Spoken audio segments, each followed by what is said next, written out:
गई, 42 बेड़ियां 44 बेड़ियां टूटती गई।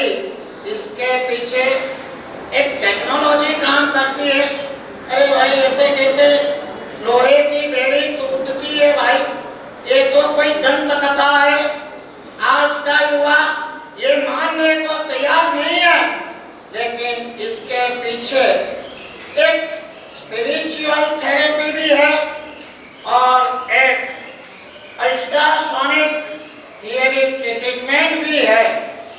साइंटिफिक एस्पेक्ट भी इसके पीछे काम करता है। ये मानतुंग सूरी महाराज साहब ने आदिनाथ परमात्मा में अपना अस्तित्व पिघाल कर हम भी कर सकते हैं। 4 तत्व जरूरी है। पहले नंबर में आपके पास पूर्ण रूप से श्रद्धा होनी जरूरी है।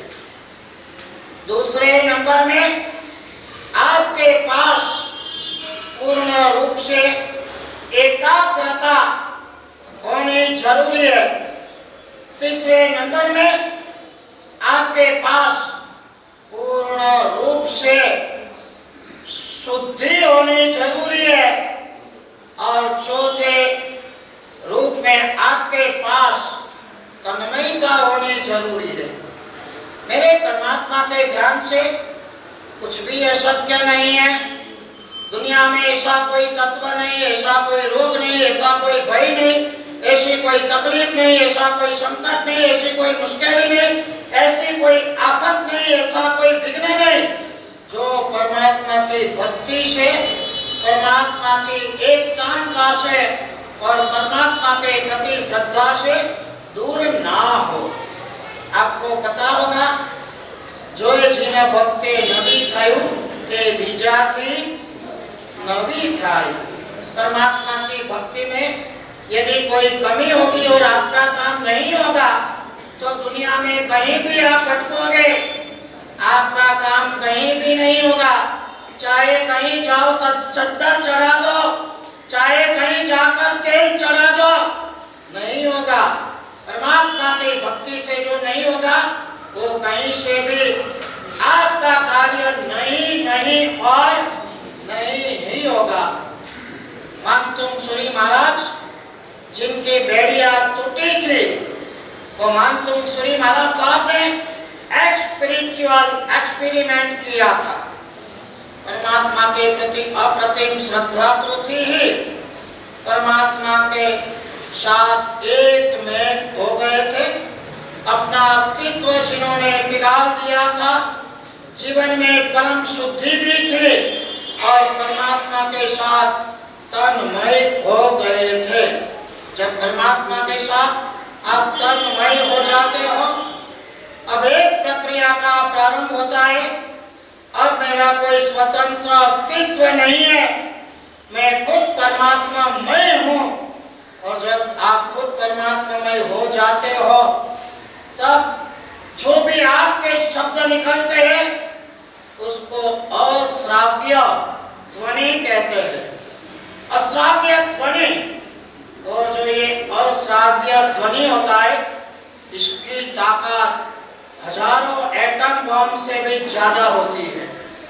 आपको पता नहीं होगा जो ये अश्राव्य ध्वनि है 1 सेकंड के 1000वें भाग में हीरा को भी तोड़ सकता है आज। और जो हीरा को तोड़ सकता है वो क्या लोहे की बेड़ी को नहीं तोड़ेगा क्या?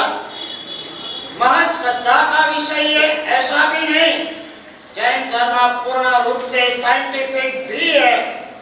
यहाँ जो बेड़ियां टूटी थी महज आदिनाथ परमात्मा के ऊपर श्रद्धा के कारण नहीं, अपितु परमात्मा के साथ जो एकतांता साध्य हुई थी उससे जो अभेद भाव का सर्जन हुआ था, जो अश्राव्य नाद और ध्वनि का सर्जन हुआ था और बाद में जो शब्द निकले भक्ता मर प्रणत मौली प्रमाण, ये शब्द नहीं रहे थे।